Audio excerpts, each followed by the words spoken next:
The chaos reigns.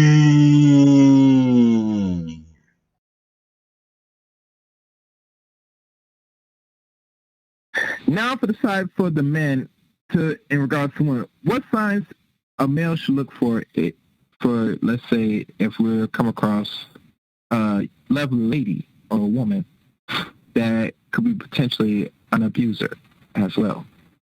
And mind you, before you answer this, the reason I'm asking for the male side and hopefully maybe answer the female side, because I want to be balanced in this conversation, because when people listen to this and when they see the subject, it's going to go right back to the men and think women are exempt to all things. And I want to be clear as possible to people must understand that you got to look at abuse in both aspects, because in this culture, as a people, we live in a very dysfunctional culture, and we don't understand when abuse or how abusive we are, not only in our own lives, but when we deal with ourselves in relationships.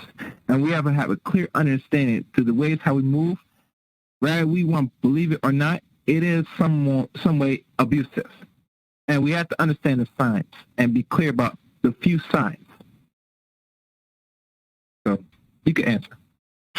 So as it relates to women inflicting domestic violence, I think that is important for men to understand that women who tend to have a tendency to be overly who have a sense of overly exerting themselves to please you, who may be argumentative. And what I mean by overly exerting, meaning that they constantly insist on doing things for you. Meaning, oh, I'm going to cook your dinner for you. Don't worry about it. Oh, I'm going to do this for you. Don't worry about it. Or doing favors and little small things. They're constantly doing things, and when you may perceive that they're doing this to gain your, your trust and gain your. Again, they're going to also do things to gain your love, gain your trust. They may be also a little bit sexually, more aggressive as far as doing those things that they know you like and want. But that comes at a price, because women who do this also are very, very, I'm trying to look at lack of a better word. They tend to be very territorial. Wait, say that again? Say that again. I got to sit my ear with it. One ear went out there. Repeat that one more time, please, sir. Territorial. And territorial in the sense of they may have issues with you flirting with other women, even if you're not flirting. Or they have issues with you talking around other women, being around other women. Let's say you want to spend time with your friends. There's an issue with you doing things or spending time with other people outside of them. They have issues with that, and they have a tendency to create a sense of a guilt trip on you for not spending time with them or not showing them the type of emotional support that they need. And so a lot of men who struggle with this, they find this woman trying to occupy and monopolize your time. Again, a lot of men may think, oh, man, she just loves me so much. Man, the sex is crazy. See, all of those things is what she, again, this is all, they create this to make you think that they're doing this for you, but when they're actually doing this for themselves. That's the trick of an abuser. They do things to make you feel like you're getting the best treatment, but this comes at a cost. And so women who behave in this manner are doing this, and so that they can control you socially. And they constantly are insecure about the fact of you possibly liking or taking up interest in other women. And they may constantly say things about, I saw you looking at this woman's ass. Why are you always talking to her? Who's texting you on the phone? Who are you talking to? Things of that sort. And the minute, as a man, you make a decision that I'm not interested in this engagement, out of frustration, they may slap or push you or throw something at you or be highly upset that they perceive you doing something that risks that relationship. Women are also more likely to use passive-aggressive means to make their point across towards you. Such as cutting your tires, scratching your car, calling you multiple times and hanging up, texting you with long, drawn-out text messages, emailing you with long novels and paragraphs, things of that sort. The repetitiveness, the impulsiveness of it, the recurrent of all of this unneeded communication.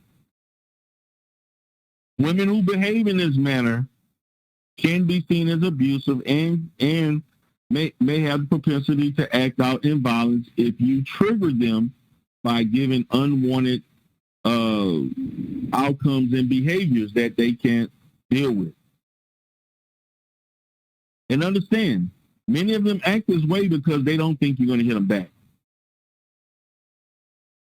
They're not going. A woman is not going to hit you if they think you're going to. And I'm not saying men should project themselves as being aggressive in a sense, but most women don't hit violent men that they know to be violent. Most women may do that to men that they think they're going to be a gentleman. They're going to maybe walk away, not going to hit you back. So those are kind of some of the things. Those are some of the things that, as far as the behaviors that women may exemplify in a toxic relationship in order to control the male, and they will use these means as far as using sex, using just spending time with you, doing favors, cooking, doing all the things that you like at a price. So that means because I'm doing these things, you need to not do things that I think risk our relationship. Doesn't matter how above and over the top it is, as far as the normacy of it. It's the fact that I may not want you looking at another female. I don't want you talking. Why do you have to spend time with your family? Why do you have to go do this and that? You should only be focusing on me and nobody else. The difference as far as women look engage in this in many instances for as attention and for validation. Men do it in a sense to control the woman because they may objectify the female as property or someone that they can control for their own usage. But there's a bit of a difference based on the needs, the generalized needs of the abuser, whether they're male or female. So as far as the female, those are some of the telltale signs that men can look at. Excellent. Yeah, this is really good. I think this is the first time I really cover something like this in its totality. And I'm open in the near future as you progress for YouTube and have many more channels, either that something like this would be more of a discussion, even go as far as once you have any more certifications, that you will look into it to deal with the remedies and, the signs dealing with anybody that feels they're in abuse. So they can sit down and have these conversations, And I have studied it down through the ages.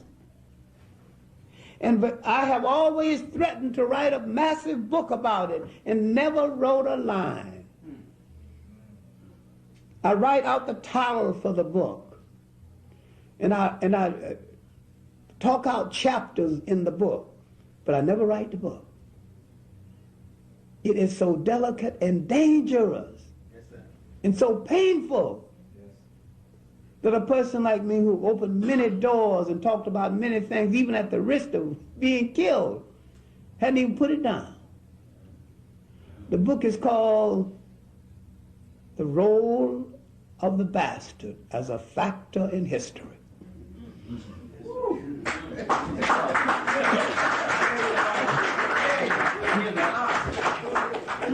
How people have bastardized other people through their women and used the bastard to control them.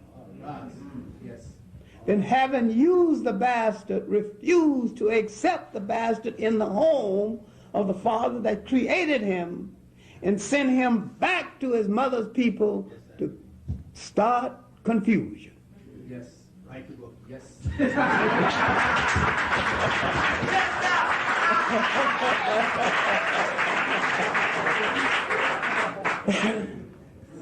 When and if I dared, and somebody going to have to give me a bodyguard 24 hours a day if I ever did,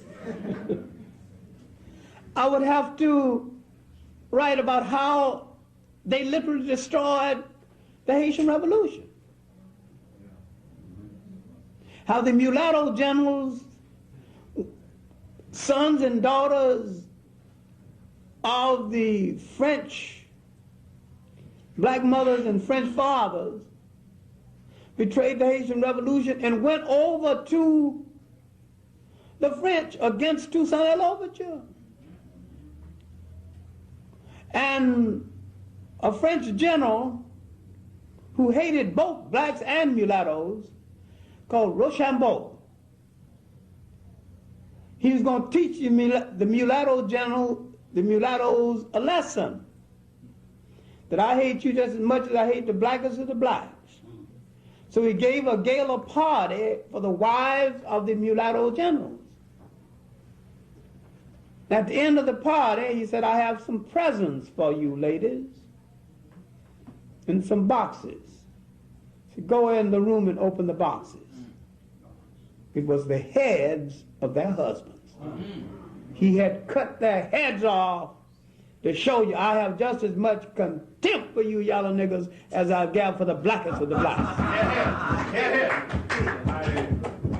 The Rochambeau incident in Haitian history was so embarrassing and so painful. Most Haitian historians have written it and left it out. Couldn't face it. Too embarrassing. And Christophe, one of the last of the powerful of the three generals, mentioned it in passing. One of the last of the mulatto governors, Pétain, when they were arguing about democracy or dictatorship, Christophe had a dictatorship, but everybody was fed and going to school and doing well. And Pétain had another part of the island that was called a democracy, modeled after Europe, but everybody was starving over there. And when he faced Christophe, he said that if the French, Christophe had been a stable boy and head waiter in the French inn, also fought in the American Revolution, but that's another story. So when he faced Christophe, he said, if the French had killed you, I wouldn't have you to contend with. And Christophe's answer was classic. If your mother had the common decency to keep Frenchmen out of her bed, I wouldn't have you to contend with.